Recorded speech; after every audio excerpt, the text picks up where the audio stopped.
Hello guys, അപ്പോൾ ഞാൻ kettle കുറേ നാളായി എന്തെങ്കിലുമൊക്കെ ഉണ്ടാക്കിയിട്ട്. അപ്പോൾ ഇന്ന് വിചാരിച്ചു കെറ്റിൽ എന്തെങ്കിലും ഉണ്ടാക്കാമെന്ന്. അപ്പോൾ ഞാൻ വീട്ടിൽ പോയിട്ട് വന്നപ്പോൾ കുറച്ച് അരിപ്പൊടിയൊക്കെ കൊണ്ടുവന്നിട്ടുണ്ടായിരുന്നു. അപ്പോൾ ഇന്ന് വിചാരിച്ചു അരിപ്പൊടി വെച്ച് എന്തെങ്കിലും ഉണ്ടാക്കാമെന്ന്. അപ്പോൾ ഞങ്ങൾ ഇന്ന് ഉണ്ടാക്കാൻ പോകുന്നതാണ് കൊഴുക്കട്ട. അപ്പോൾ എല്ലായിടത്തും കൊഴുക്കട്ട എന്നാണോ പറയുന്നതെന്ന് എനിക്കറിയില്ല. പലയിടത്തും ചിലപ്പം പല പേരായിരിക്കും പറയണേ. അപ്പോൾ ഞങ്ങൾ അരിപ്പൊടിയൊക്കെ കുഴച്ച് മാവൊക്കെ കുഴച്ച് വെച്ചു.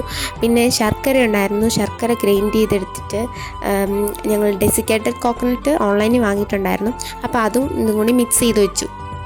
അത് കഴിഞ്ഞ് മാവിങ്ങനെ ഉരുട്ടി പരത്തി അതിൻ്റെ അകത്ത് ഫില്ലിങ്സ് വെക്കണമായിരുന്നു. അപ്പോൾ ഞാൻ ചെയ്തിട്ടൊന്നും ശരിയാകുന്നില്ലായിരുന്നു. അപ്പം എനിക്ക് അതിനുള്ള കഴിവില്ലായിരുന്നു. അപ്പോൾ എൻ്റെ ഫ്രണ്ടാണ് ഇത് ചെയ്യുന്നത്. അങ്ങനെ മാവൊക്കെ പരത്തി അതിൻ്റെ അകത്ത് ഞങ്ങൾ ഫില്ലിങ്സൊക്കെ വെച്ചു. അങ്ങനെ അതൊക്കെ ഉരുട്ടി ബോൾസാക്കി. ഇനി അത് സ്റ്റീം ചെയ്യണം. അങ്ങനെ ഞങ്ങൾ സ്റ്റീം ചെയ്യാൻ വെച്ചു. അങ്ങനെ ഫൈനലി ഞങ്ങളുടെ കൊഴുക്കട്ട റെഡി ആയിട്ടുണ്ട്.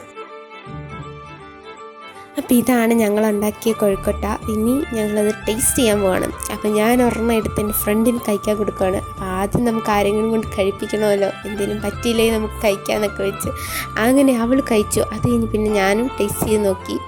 പിന്നെ എല്ലാവർക്കും കഴിക്കാൻ കൊടുത്തു. അങ്ങനെ ഫൈനലി എല്ലാവർക്കും ഇഷ്ടപ്പെട്ടു. അങ്ങനെ ഞങ്ങളുടെ കൊഴുക്കട്ട സക്സസ് ആയി. അപ്പോൾ ഇന്നത്തേക്ക് ഇത്രയേ ഉള്ളൂ. ബായ്.